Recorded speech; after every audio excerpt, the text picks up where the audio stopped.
여러분 한 주간도 건강하셨습니까? 우리가 계속 욥기 살펴보고 있는데요. 자, 오늘도 여러분이 주신 질문 하나씩 좀 보도록 하겠습니다. 자, 첫 번째 질문입니다. 욥기 8장 7절의 말씀은 한국교회 신앙인들이 정말 좋아하는 말씀입니다. 그래서 교인 중에 누군가가 개업을 할 때 이 말씀이 적힌 액자를 선물하기도 합니다. 그런데 이 말씀이 하나님의 뜻이 아니라고 하는 글을 읽은 적이 있습니다. 욥기 8장 7절의 말씀은 하나님의 말씀이 아닌 것인가요? 라고 질문 주셨습니다.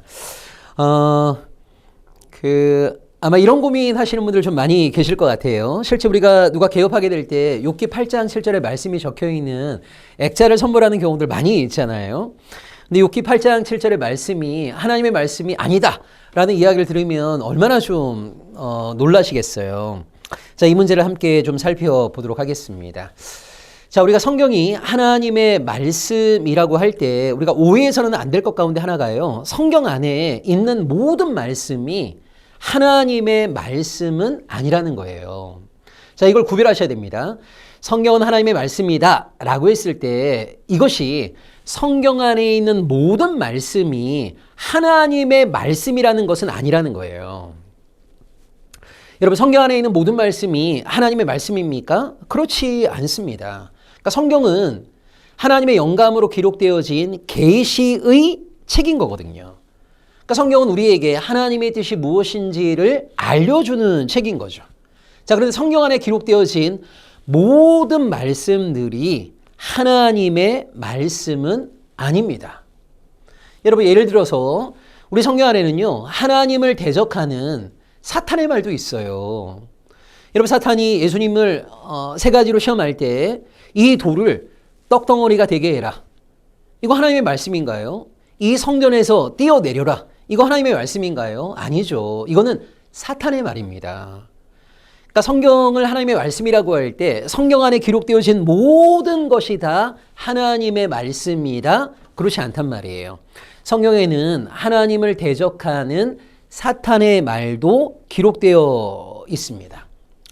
자, 또한 성경에는요, 하나님께 옳다 인정받지 못한 사람들의 말도 기록되어져 있어요. 자, 그 대표적인 것이 바로 욥의 세 친구들의 말입니다. 자, 욥기 42장 7절을 보겠습니다. 여호와께서 욥에게 이 말씀을 하신 후에 여호와께서 대만 사람 엘리바스에게 이르시되 내가 너와 내 두 친구에게 노하나니 이는 너희가 나를 가리켜 말한 것이 내 종 욥의 말같이 옳지 못함이니라. 자, 여기 나와 있는 것처럼요, 하나님께서는 욥의 세 친구들의 말을 옳지 않다라고 평가하고 계시거든요. 여러분, 히브리어 성경을 헬라어로 번역한 성경이 70인경 아닙니까? 자, 이 70인역에서는요, 욥의 친구들의 죄를 강조하기 위해서 이런 표현이 나옵니다. 너와 내 두 친구는 죄를 지었다 라고 기록되어 있어요. 그러니까 욥의 친구들의 말은요, 옳은 말이 아니에요. 심지어 70인역에서는요, 욥의 세 친구들의 말이 죄를 범한 것이라고 하나님은 평가하고 계시거든요. 자, 왜 욥의 세 친구의 말이 옳지 않은 말이죠? 왜 죄를 범한 거죠? 여러분, 욥의 친구들은 욥을 찾아와서 처음에는 욥을 위로했어요. 근데 왜 욥이 이런 상황에 처하게 된 것인가? 원인을 분석하고 해결책을 제시하는 과정 속에서 전혀 상황에 맞지 않는 이야기를 하였고 틀린 진단 가운데에서 잘못된 해결책을 제시했거든요. 그러니까 원인 분석이 잘못되었어요. 원인 분석이 잘못되다 보니까 해결책도 잘못된 거예요. 욥의 세 친구는 어떤 잣대를 가지고 원인을 분석했습니까? 신명기 신학의 잣대를 가지고 원인을 분석했단 말이에요. 그러니까 욥이 재산도 날리고 자녀들도 다 죽임당하고 욥의 온몸에도 악창이 나 있는 것을 보면서 야, 정말 하나님으로부터 엄청난 심판을 받고 있구나. 이런 심판을 받고 있는 것을 보니까 욥이 하나님께 엄청난 죄를 범했구나. 빨리 이 상황으로부터 벗어나기 위해서는 욥이 하루빨리 회개해야 된다 라고 하는 것이 바로 친구들의 진단이었어요. 그러니까 친구들이 제시한 해결책이 뭡니까? 네가 이 비참한 상황으로부터 하루빨리 벗어나기 위해서는 하나님께 회개해야 돼. 용서를 구해야 돼. 잘못했다고 무릎을 꿇어야 돼. 이것들이 바로 친구들의 해결책이었단 말이에요. 자, 욥이 무엇을 잘못했기 때문에 하나님의 심판을 받고 있는 겁니까? 그렇지 않단 말이에요. 그러니까 욥의 친구들은요, 잘못된 원인 분석을 한 거예요. 그 잘못된 원인 분석 가운데서 틀린 해결책을 제시한 겁니다. 그래서 하나님은 욥의 친구들의 말을 욥기 42장 7절에서 뭐라고 말씀하셨습니까? 너희들의 말은 옳지 않다는 거예요.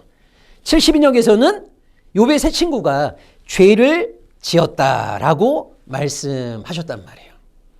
그래서 욥의 세 친구는 하나님께 책망을 받은 겁니다. 그러니까 욥의 세 친구는 틀린 이야기를 한 거예요. 하나님께 책망을 받은 거예요. 옳은 말을 한 것이 아니에요. 자, 그런데 이런 세 친구의 말이 욥기 안에 얼마나 장황하게 기록되어 있냐는 말이에요. 그러니까 여러분, 성경 안에 하나님의 말씀만 기록되어진 것이 아니라 하나님을 대적하는 사탄의 말도 기록되어 있는 것이고, 하나님으로부터 옳다 인정받지 못한 사람들의 말도 성경 안에는 기록되어져 있는 거예요. 그러니까 성경 안에 기록된 모든 말씀들이 하나님의 말씀이 아니라 사탄의 말도 있고 하나님께 옳다 인정받지 못한 사람들의 말도 있는 거예요. 그래서 우리가 주목해야 될 것은 뭐냐면, 이것들을 통해서 하나님께서 우리에게 말씀하시고자 하는 바가 무엇인가, 이걸 포착하는 것이 중요하지, 성경은 어차피 하나님의 말씀이니까 오늘 나에게 주시는 말씀이 뭘까라고 점치듯이 성경 아무데나 펴갖고 하나님의 뜻을 묻는 것은 건강한 신앙의 자세가 아니라고 하는 거 꼭 기억하셔야 됩니다. 그러니까 성경은 하나님의 영감으로 기록되어진 계시의 책이고요, 그 안에 하나님의 뜻이 담겨 있는 것이지, 성경 안에 기록된 모든 말씀들이 다 하나님의 말씀은 아닌 거예요. 인간들의 틀린 말이 있어요. 자, 그 가운데 하나가 뭐냐면 욥기 8장 7절의 말씀입니다. 자, 욥기 8장 7절을 한번 읽어보겠습니다. 내 시작은 미약하였으나 내 나중은 심히 창대하리라. 자, 이 말씀은요, 하나님이 선포하신 말씀 아닙니다. 자, 이 말을 누가 했습니까? 욥의 친구 가운데 한 명인 수앗 사람 빌닷이 한 거예요. 자, 수앗 사람 빌닷이 한 말인데, 아까 42장 7절에서 본 것처럼 욥의 친구들의 말은 옳은 말이 아니에요. 올바른 진단 아닙니다. 올바른 해결책 제시하지 못했습니다. 틀린 진단이었어요. 잘못된 해결책이었어요. 자, 그럼 수앗 사람 빌닷의 이 말이 왜 잘못되었는가를 여러분 보세요. 아까 얘기했던 것처럼 수앗 사람 빌닷은요, 모든 것을 잃고 초라한 상태에 있는 욥의 모습을 내 시작이라고 보는 거예요. 그리고 욥이 회개만 하게 되면 나중에는 창대해질 거라고 말하고 있습니다. 그러니까 빌닷이 볼 때 지금 욥이 처해 있는 현실은요, 너무 비참해요. 하나님의 가혹한 심판을 받고 있는 거예요. 그런데 욥이 나중에는 창대해질 수 있어요. 여기 중요한 전제가 하나 있습니다. 뭐 하면요? 회개하면. 그러니까 지금은 모든 재산도 상실하고 자녀들도 다 죽임당하고 욥의 온몸에도 악창이 나 있지만, 너무 비참하지만 욥이 회개만 하면 이 모든 것들이 다 회복되어질 거라고, 다시 하나님의 복을 받을 수 있을 거라고, 나중에는 심히 창대해질 거라고 수앗 사람 빌닷은 말하고 있는 거거든요. 여러분, 수앗 사람 빌닷의 말이 맞는 말인가요? 욥이 죄를 범했기 때문에 이런 비참한 심판을 받고 있는 건가요? 회개만 하면 하나님 잘못했습니다 라고 무릎만 꿇으면 나중에는 심히 창대해질 수 있는 건가요? 그렇지 않거든요. 욥은 지금 죄를 범해서 이런 비참한 고난을 받고 있는 것이 아니란 말이에요. 근데 수앗 사람 빌닷은 잘못된 잣대를 가지고 욥이 처해 있는 비참한 현실을 죄에 대한 심판으로 규정을 하고 있는 거예요. 그리고 회복을 위해서는 속히 회개를 해야 된다라고 진단을 하고 있는 겁니다. 잘못된 거죠. 여러분, 이 수앗 사람 빌닷의 말을 듣고 나서 욥이 어떤 마음이었을까요? 그렇지 않아도 이 고통 가운데 있는 욥은 아마 빌닷의 말을 들으면서 더욱 괴로웠을 것이다 라고 우리는 추측해 볼 수 있습니다. 자, 질문하신 것처럼 많은 신앙인들이 누군가 개업을 하게 되면 이 말씀이 적혀 있는 액자를 선물로 많이 주고 있어요. 자, 그분들의 마음은 충분히 이해할 수 있습니다. 여러분, 이제 막 개업을 했으니 시작은 미약할 수밖에 없는 거죠. 근데 시간이 지난 다음에는 정말 손님들로 문전성시를 이루는 그런 사업장에 해달라는 마음을 담아서 이 말씀이 적혀 있는 앨범을 우리가 선물하는 거 아닙니까? 자, 그러나 욥기 8장 7절의 이 말씀이 하나님께서 선포하신 말씀이 아니라는 것은 아셔야 돼요. 또 하나, 욥기 8장 7절의 이 말씀이 하나님께 옳다 인정받은 말씀도 아니라는 것은 아셔야 됩니다. 그러니까 내 시작은 미약하였으나 내 나중은 심히 창대하리라. 그냥 이 문구 자체가 좋아서 선물을 하는 것은 막을 수는 없지만 최소한 이 말씀이 어떤 의미로 사용된 것이지 왜 하나님께 옳다 인정받지 못했는지 이것은 아시는 것이 필요하다라는 생각이 듭니다. 두 번째 질문입니다. 지난 시간에 목사님께서 욥기의 본문 배경은 족장시대라고 말씀하신 것을 들었습니다. 욥기의 본문 배경을 족장시대라고 볼 수 있는 근거가 무엇인지 궁금합니다. 라고 질문 주셨습니다. 자, 지난 시간에 그런 말씀 드렸죠. 우리가 성경 본문을 볼 때 시간적으로 1, 2, 3의 구별을 하셔야 된다. 본문의 배경이 1이고 본문이 쓰여진 시점이 2이고 본문이 정경이 된 시점이 3이다 라고 했을 때 모든 성경의 본문이 1과 2와 3 사이에 시간적인 간격이 있어요. 근데 가장 시간적인 간격이 큰 것이 바로 욥기라고 말씀드렸습니다. 자, 욥기의 본문 배경은 족장 시대입니다. 근데 욥기가 쓰여진 시점은 한 주전 5세기 페르시아 시대로 보거든요. 욥기가 정경이 된 시점은 AD 90년경입니다. 그래서 본문의 배경과 쓰여진 시점과 본문이 정경으로 확정된 시점 사이에 시간적인 간격이 가장 큰 본문이 욥기이다. 자, 이걸 제가 지난주에 말씀드렸는데 지난주 영상을 보신 것 같아요. 그러면서 이제 그 본문의 배경이 족장시대라고 하는 것을 어떻게 판단할 수 있는지 그 근거에 대해서 질문을 주셨습니다. 자, 욥기의 배경을 학자들이 족장시대라고 보는 이유는요, 크게 세 가지 때문입니다. 자, 첫 번째는요, 욥이 동방에서 가장 훌륭한 자라고 할 때 그 근거로 제시되는 것이 바로 욥의 자녀의 수와 짐승의 수거든요. 자, 욥기 1장 2절과 3절을 보겠습니다. 그에게 아들 7과 딸 3이 태어나니라. 그의 소유물은 양이 7,000마리요, 낙타가 3,000마리요, 소가 500결이요, 암나귀가 500마리이며 종도 많이 있었으니 이 사람은 동방 사람 중에 가장 훌륭한 자라. 자, 여기 열거된 자녀들의 수와 이 짐승의 수는 대부분 다 완전수예요. 여러분, 고대 사회에서 우리가 기억해야 될 완전수 5가지가 있습니다. 3, 4, 7, 10, 10입니다. 자, 3, 4, 7, 10, 12가 바로 완전수인데요. 3은 하늘의 완전수이고요. 4는 동서남북을 가리키는 땅의 완전수입니다. 그리고 7은 하늘의 완전수인 3과 땅의 완전수인 4가 결합된 숫자이고요. 10은 역사의 한 주기를 나타내는 숫자입니다. 그리고 12는 이 완전수인 3과 4를 곱한 숫자인 거죠. 자, 근데 여기 보시게 되면 욥의 자녀들의 수가 아들 7, 딸 3이거든요. 합치면 어떻게 됩니까? 10 완전수죠. 그러니까 7도 완전수고 3도 완전수인데 합치면 10 완전수입니다. 양은 7,000마리, 낙타는 3,000마리이고요. 이걸 또 합치게 되면 1만 마리. 이것도 또 완전수예요. 그러니까 욥은 모든 것을 가장 완전하고 온전하게 소유한 사람인 거예요. 자, 이런 사람을 하나님께 복받은 사람의 표본으로 보았던 시대가 언제냐면 바로 족장 시대입니다.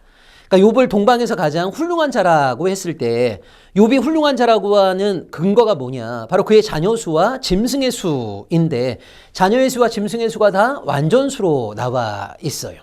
그러니까 이런 사람들을 복받는 자로 보았던 시기가 바로 족장시대이다. 따라서 욥기의 본문 배경은 족장시대일 가능성이 높습니다. 이것이 바로 첫 번째 이유이고요. 두 번째는 욥이 제사를 드릴 때 제사장에게 제사를 의뢰하는 것이 아니라 본인이 직접 제사를 드리는 주체로 등장하고 있다는 거예요. 그러니까 욥이 직접 제사를 드리는 주체로 등장한다는 말은 뭐냐면 아직까지 제사장 제도가 확립되기 이전이라는 말입니다. 여러분, 제사장 제도가 확립되기 이전에는요, 집안의 가장이 자녀들을 위해서 하나님께 제사를 올려드렸거든요. 이걸 우리가 어디서 많이 보게 되죠? 창세기에서 많이 보게 됩니다. 여러분, 창세기 보시게 되면 아브라함이나 야곱이 하나님께 직접 제단을 쌓는 이야기가 여러 번 등장합니다. 근데 욥기에도 보게 되면 욥이 하나님께 직접 제사를 집례하는 주체로 등장하고 있거든요. 그러니까 이것은 제사장 제도가 확립되기 이전 시대이다. 족장 시대이다. 라고 하는 것을 우리에게 알려주고 있고요. 자, 세 번째는 욥기 42장에서 욥이 모든 것이 회복된 다음에 140년을 더 살았다라는 말씀이 나와요. 자, 욥기 42장 16절입니다. 그 후에 욥이 140년을 살며 아들과 손자 4대를 보았고, 이렇게 돼 있어요. 자, 욥이 여러분 알 수 없는 고난을 받았을 때가 몇 살인지를 우리가 정확하게 말할 수는 없어요. 자, 근데 그때가 이 족장 시대라고 본다면 우리는 욥이 한 40세의 경에 결혼했을 것이다라고 추측할 수는 있습니다. 자, 왜냐하면 이삭이 결혼한 나이가 40세이고요. 에서가 결혼한 나이도 40세이거든요.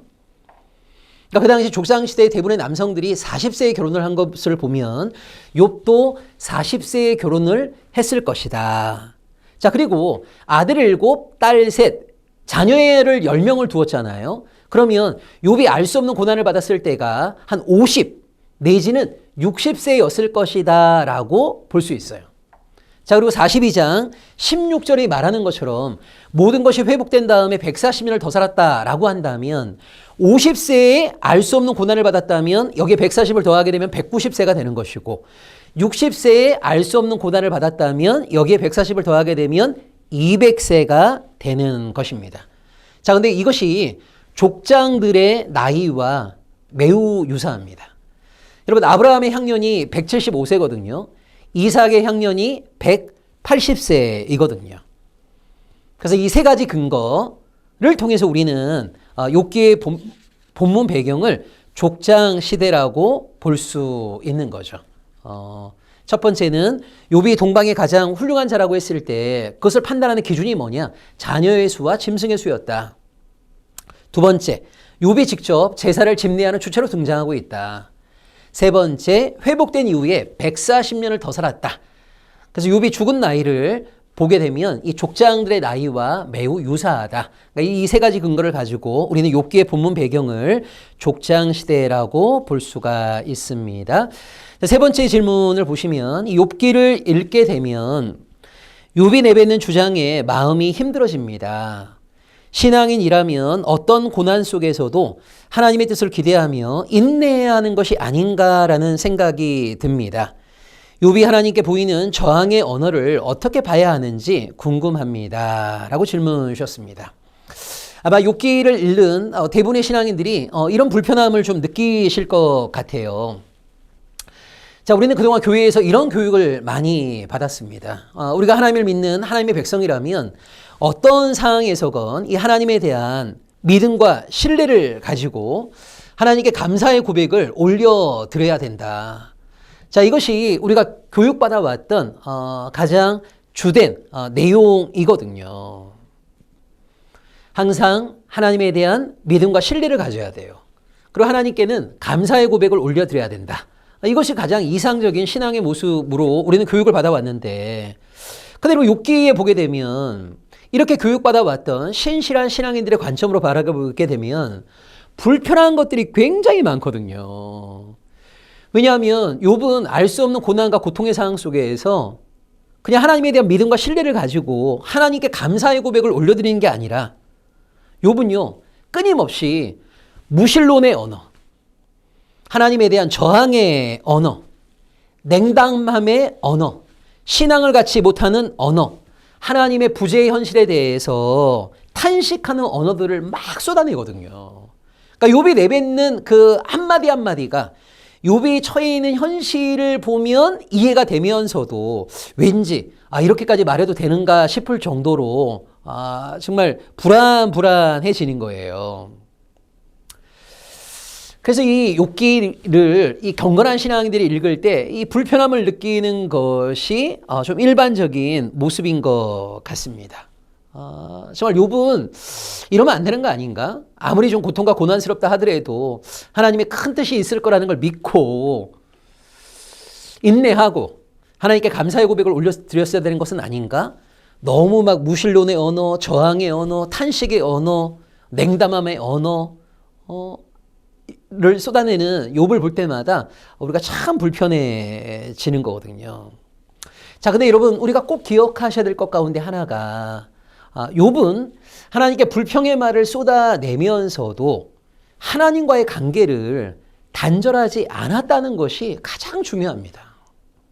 여러분 사실 사단이 의도했던 게 뭐예요? 욥과 하나님의 관계가 단절되는 것을 의도한 거거든요. 근데 욥은 하나님께 끊임없이 불평하고 하나님께 끊임없이 탄식하면서도 하나님과의 관계를 단절하지 않아요. 여러분 하나님께 끊임없이 불평한다는 것은 여전히 하나님을 신뢰하고 있다는 거 아닙니까? 하나님께 탄식하고 있다는 것은 나를 도우실 수 있는 분은 당신이신데 왜 나를 돕지 않는가에 대한 언어 아니에요? 그러니까 욥은 끊임없이 하나님께 불평하고 탄식하면서도 하나님과의 관계를 단절하지 않았다. 여러분 하나님께 어떤 불평의 말과 탄식의 말도 내뱉지 않지만 하나님과의 관계가 단절된 것만큼 비참한 신앙의 모습이 어디 있겠어요? 그래서 우리가 욥기에서 욥이 내뱉은 말에 대해서 약간 좀 불편하다 하더라도 꼭 기억하셔야 될 것은 뭐냐면 욥은 끊임없이 하나님에 대해서 불평과 탄식의 말을 쏟아내고 있지만 하나님과의 관계를 단절하지는 않았다는 거예요. 끝까지 하나님께 따집니다. 끝까지 하나님께 묻습니다. 왜요? 하나님 외에는 의지할 자가 없었기 때문이에요. 이것이 참신앙의 모습이라고 할 수 있습니다. 또 하나 우리가 기억하셔야 될 것은 여러분 저항과 불평과 탄식도 하나님이 용납하시는 신앙의 한 표출 방법이라고 하는 것을 기억하셔야 합니다. 여러분 하나님이 기대하시는 것은요 멋지고 아름다운 미사역 위의 기도가 아니에요. 하나님이 우리에게 기대하시는 것은 뭐냐면 정직함입니다. 하나님은 우리가 하나님 앞에서 정직하기를 기대하세요. 여러분 만약 하나님이 잘 믿기지 않는데 하나님을 잘 믿는 것처럼 위장하게 되면 사람들은 속일 수 있을지 모르지만 하나님을 속일 수는 없는 거예요. 하나님에 대한 신뢰와 믿음이 전혀 없으면서 마치 하나님을 신뢰하고 믿는 것처럼 위장하게 되면 사람들은 속일 수 있을지 모르지만 하나님은 속이실 수 없습니다. 여러분 하나님은 우리의 속마음을 정확하게 아시거든요. 여러분 왜 주님께서 우리에게 골방에서 기도하라라고 말씀하셨을까요? 여러분 골방에서 기도해야만이 사실 하나님과 정직한 대화가 가능한 거예요. 우리가 함께 모여서 기도하게 되면 옆 사람을 의식하면서 하나님과 정직한 대화를 나누는 게 쉽지가 않아요. 여러분 우리가 정말 너무나 어려운 상황 가운데 처해지게 되면 육하 원칙에 근거한 기도를 할 수 있습니까? 논리 정연한 기도가 나옵니까? 나오지 않아요. 여러분 정말 힘들고 어려운 상황에 처하게 되면요 말하다가 말문이 탁 막힙니다. 한숨만 나와요. 탄식하게 되는 거예요. 때로는 하나님께 울부짖게 되는 거예요. 하나님은 우리가 다른 사람의 눈치를 보지 않고 그렇게 하나님과 정직하게 만나기를 기대하시는 거거든요. 그래서 우리에게 골방에서 기도하라라고 말씀하신 거예요. 어떤 형태가 되었건 또 어떤 내용이 되었건 하나님은 우리와 하나님이 정직하게 만나고 또 우리가 하나님께 내지르는 이런 간절한 외침을 우리 하나님은 들으시는 분이에요. 이걸 여러분 기억하셔야 돼요. 이쁜 말을 해야만 하나님이 들으시는 게 아니라 때로는 우리의 탄식, 절규, 비명, 한숨 이것도 하나님은 들으신다는 게 중요합니다. 여러분 성경을 우리가 하나님의 말씀이라고 할 때 하나님의 말씀하시기 때문에도 하나님의 말씀이지만 성경을 하나님의 말씀이라고 하는 이유가 뭡니까? 하나님이 경청하시고 하나님이 연락하시고 하나님이 들으시기 때문에 우리는 성경을 하나님의 말씀이라고 고백하고 있는 거거든요. 그 대표적인 말씀이 뭡니까? 바로 시편 아닙니까? 여러분 시편은 이 땅에 있는 하나님의 백성들이 하늘에 계신 하나님께 올려드린 인간의 탄식, 인간의 간구, 인간의 찬양이에요. 사람이 만든 것이고 사람이 부른 노래인데 우리가 왜 시편을 하나님의 말씀이라고 합니까? 그 인간의 탄식과 간구와 찬양을 하나님이 경청하시고 연락하셨다고 믿는 거거든요. 그러니까 우리가 뭘 고백하고 있는 거냐면 하나님은 우리 인간의 탄식에 귀를 기울이시는 분이시다. 그걸 믿는 거예요. 여러분 오늘 이 시대에도 자기 죄와 무관하게 고통과 고난과 탄식 가운데 있는 무수한 욥들이 있습니다. 그 무수한 욥들이 내지르고 있는 탄식의 음성을 우리 하나님은 들으시고 계세요. 여러분 하나님이 들으시는 그 탄식의 음성을 하나님의 백성된 우리들도 들어야 하지 않겠습니까? 하나님이 들으시는 음성을 하나님의 백성이라고 하는 우리가 듣지 않는다면 이것은 너무나 황당한 일이라고 할 수밖에 없는 거죠. 이 시대의 탄식에 대해서 하나님의 백성인 우리가 귀를 활짝 열어놓고 경청해야 되는 중요한 이유가 바로 여기에 있는 거예요. 하나님이 들으시는 음성에 대해서 우리도 귀를 활짝 열어놓고 들어야 하는 거예요. 욥기에서 우리가 정말 배워야 될 가장 중요한 신앙의 자세는요. 고난 중에서 값싼 희망으로 욥은 도피하지 않았다는 거예요. 욥은 정직하게 절망스러운 현실과 마주 싸우고 있었습니다. 여러분 욥은 하나님을 부정하지는 않지만 모든 것을 손쉽게 하나님의 뜻으로 받아들이지 않았어요. 불경하다 싶을 정도로 끊임없이 하나님께 묻고 또 물었습니다. 욥에게 있어서 가장 큰 고통은 자신이 왜 이런 고통과 고난을 받아야 되는지 그 이유를 알지 못한다는 거거든요. 그래서 욥은 끊임없이 하나님께 묻고 또 물었던 거예요. 그리고 놀라운 것은 마침내 질문했던 욥에게 하나님은 나타나 주셨다는 거죠. 자, 우리가 욥에게서 배워야 될 가장 중요한 자세가 바로 이런 질문하는 신앙입니다. 하나님이 존재하지 않는 것 같은 하나님 부재의 경험은요. 여러분 신앙인이 경험할 수 있는 가장 괴로운 순간은 아니에요. 신앙인은 늘 하나님의 임재를 기대한단 말이에요. 근데 어느 경우에는요. 하나님이 나를 떠나신 것 같은 하나님 부재의 경험을 할 때가 있어요. 그때 정말 신앙인은 너무너무 괴롭죠. 욥은 하나님 부재의 그 순간을 그냥 참기만 한 것이 아니었어요. 인내하기만 한 것이 아니었어요. 끊임없이 내가 왜 이런 고통을 경험해야 되는지, 당해야 되는지 욥은 하나님께 질문하고 저항했습니다. 그 질문과 저항 속에서 욥은 끝내 하나님과의 관계를 붙잡았어요. 하나님과의 관계를 단절하지 아니함. 이것이야말로 어떤 상황에서건 신앙인이 드러내야 될 가장 온전한 참된 믿음의 모습이 아닐까 생각이 듭니다. 그런 의미에서 그 고통과 고난의 상황 속에서도 하나님께 끊임없이 질문하고 저항하였지만 하나님과의 관계를 단절하지 아니했던 욥이야말로 참된 믿음의 사람이었다라고 우리는 말할 수 있는 거죠. 자, 오늘 세 가지 질문 받습니다. 욥기 8장 7절의 말씀. 하나님의 말씀은 아닙니다. 하나님께 옳다 인정받지 못한 수아 사람 빌닷의 말입니다. 자, 이것을 기억하시면서 문구 자체가 좋으니까 개업하시는 분에게 선물은 보낼 수 있지만 이 말이 왜 잘못된 것인지 그것은 여러분이 꼭 알고 선물하시면 좋겠다라는 생각이 들고요.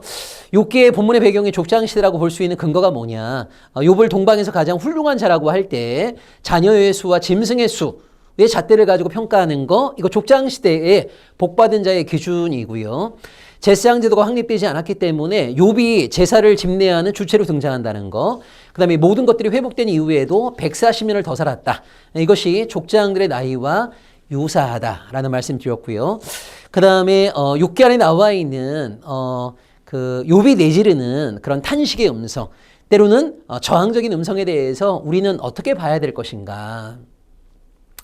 하나님과 우리의 관계에서 가장 중요한 것은 바로 정직함이다. 그래서 때로는 하나님을 찬양하는 언어를 우리가 하나님께 올려드릴 수도 있지만 때로는 하나님이 우리를 떠나신 것 같은 하나님 부재의 상황 속에서는 저항의 언어, 무신론적인 언어, 냉담함의 언어, 탄식의 언어를 우리는 하나님께 내지를 수 있다. 근데 중요한 것은 그런 이야기를 한다는 게 중요한 게 아니라 그 모든 상황 속에서 결국은 나의 상황을 역전시킬 수 있는 분은 하나님밖에 없다라고 하는 의지의 마음, 신뢰의 마음, 하나님과의 관계를 단절하지 않는 마음. 그런 의미에서 여러분 우리가 욥에게서 배워야 될 것이 바로 그 하나님과의 관계를 단절하지 아니하는 믿음의 자세. 그래서 욥은 가장 건강한 신앙인의 표본이라고도 말할 수 있다. 오늘 이 세 가지 질문을 함께 살펴보았습니다. 자, 욥기를 진행할수록 여러분 질문도 더 좀 깊어지는 것 같고요. 우리가 함께 나누어야 될 많은 이야기들이 있는데 다음 시간에도 계속해서 욥기를 함께 살펴보도록 하겠습니다.